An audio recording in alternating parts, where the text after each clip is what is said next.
Hello everyone, this is Sherwood from Detroit Medical Center and this is SIF 2022. With me is Matthew Sherwood. He is co-director of the Cath Lab as well as a co-director of structural heart at Innova Heart and Vascular. Matthew, always pleasure to meet you and talk to you on SIF. Shadi, thank you for letting me be with you. Thank you. Thank you. So we spoke briefly offline about the change in volume during COVID and how this is kind of luckily coming back. So tell us about your experience at Innova and how this has kind of transitioned over the time of COVID pandemic.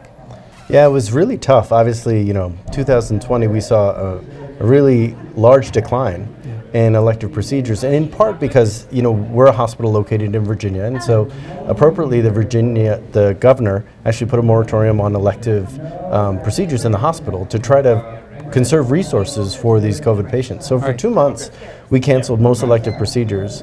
Now that allowed us to do, really important structural procedures like TAVR, et cetera, which occasionally are not elective. Those patients are really sick. And even MitraClips in patients who have a lot of heart failure. But cases like left atrial appendage closure and a lot of the elective PCIs, specifically even complex PCIs, were actually delayed during COVID. So we had a significant decline. And since then we've been lucky, even with the COVID wave in 2021, and living through it even in the winter here, we've been able to handle it better, and we haven't had that kind of decline in volume. We've been able to kind of soldier through. Yeah. So moving along to the technology now we're having for structural heart, are we now at the peak of innovation, or you think we can still push the envelope to get more technology for structural heart? Well, I'm still in my early 40s, so honestly I'm really hopeful that we have a lot more innovation to go.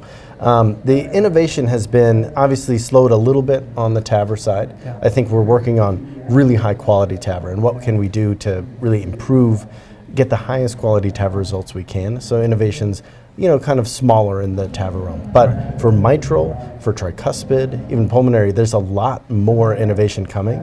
And we're just starting to see kind of transfemoral, transeptal mitral valve replacement. That's just coming to us with the Intrepid and Apollo devices. We're just starting to see tricuspid coming around with TriClip, and we're part of the Triluminate trial as well as Evoke and some of those tricuspid replacement technologies. So I'm very, very hopeful actually in the next 5 to 10 years we'll have a lot of the valves in the heart covered with really expanding technology, and TAVR will continue to get better and better. Right. So, and that's will allude to the question is, we're graduating a lot of fellows now for structural heart.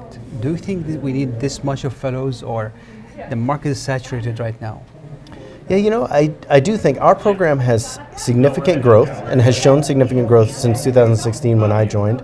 I think we continue to need high quality operators, but you're right, part of our mantra has been we want really high quality, high volume operators. So we want people that are working really hard, are honestly doing things that are innovative on the cutting edge, but also do them at a high volume to maintain the quality of our program.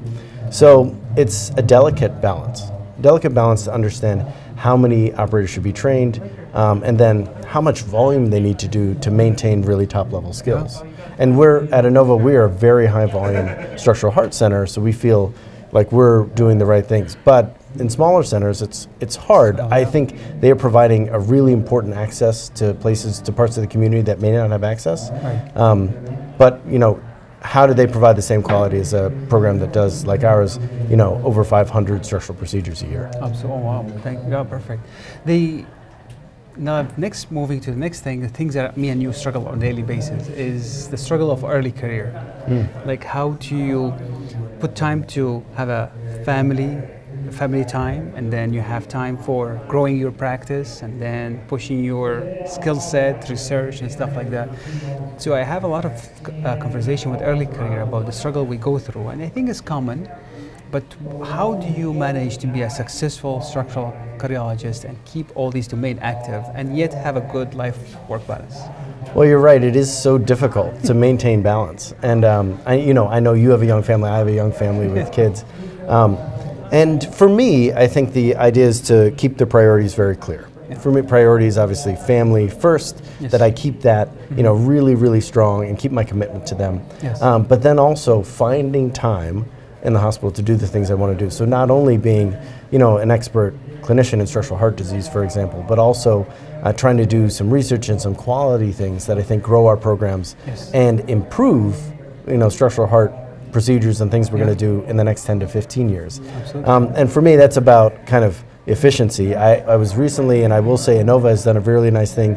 It does invest in a lot of the leaders in their program and has been able to train a lot of us, send us to retreats to try to help us develop techniques and strategies to do all the things we have to do while maintaining a really good family life. So, I've found that one of the strategies I use is, really honor the need to get 7 hours of sleep every night, so that during the hours that I'm working, I'm at my best. Yes, very high performance. Good to start, etc. And then one of the things that's really important is actually when I come home, I'm at my best too. Yes. Because if you're you've given everything to work and you have very little to give your family at home, really, I think you're missing the important things in life. So really getting that rest and being efficient and then giving your best both to work but also to family. That's all right. And one of the things that I think it's hard to balance. You're growing in your profession, you're going in your career, and you have now new leadership position in administration. You're learning new skill set, right? For a cath lab, for a structural, dealing with staff situation.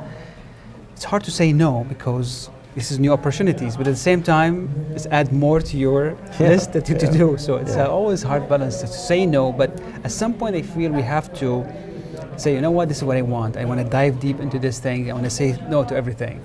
Yeah, I think you're absolutely right. And what I've tried to do, and what I try to tell the fellows as well as they grow and become faculty members in early career, et cetera, is you kind of have to define for yourself, what are the really important things that you want to do with your career at every stage. So at early career, what do I really want? Yes. And then as I grow, what do I want? And reevaluate that, every year or two. Absolutely. And so that allows you to say, does this opportunity, though it may be great, and your boss will tell you, this is a great opportunity for you, does that serve both your interests and your career, as well as the interests and the ideals of your organization? And I can always see, they want talented people like you. Hopefully with some of the things I do, they want us to do a lot of things. Yes. You're successful in multiple domains. Yeah, in multiple domains. We can handle it. Yeah, they keep on saying, do more. And I think part of it is, and I've told them before, recently said no to an opportunity. I said, if you want me to do these things well, and I think that's what you want, and I continue to do that, I'm going to have to say no to this opportunity because that's important. It's important not only for me and my career, important to my family, that I don't overextend myself, and also important to the institution. I don't want to overextend myself and then do a poor job in multiple domains rather than a really good job in the ones that I'm focusing on. Under promise and over deliver. Yeah, absolutely right. And I think you just have to really define that for yourself. And as you get farther along in your career, I think you can better understand what you want and define it for yourself. Yeah, and this is a very important message to the fellows in early career, to know exactly what you want. Otherwise, sometimes you stretch yourself thin and you fail, big failure down the line. That's right. Matthew, this is always great talking to you. Great tips, phenomenal. I always enjoy talking to you and the success you have every year. We see every time we meet. Thank you for your time. Please watch this video and others on YouTube channel for SIF 2022. And this is Shadi Reyes from Detroit Medical Center. Matthew, thank you so much. Thank you.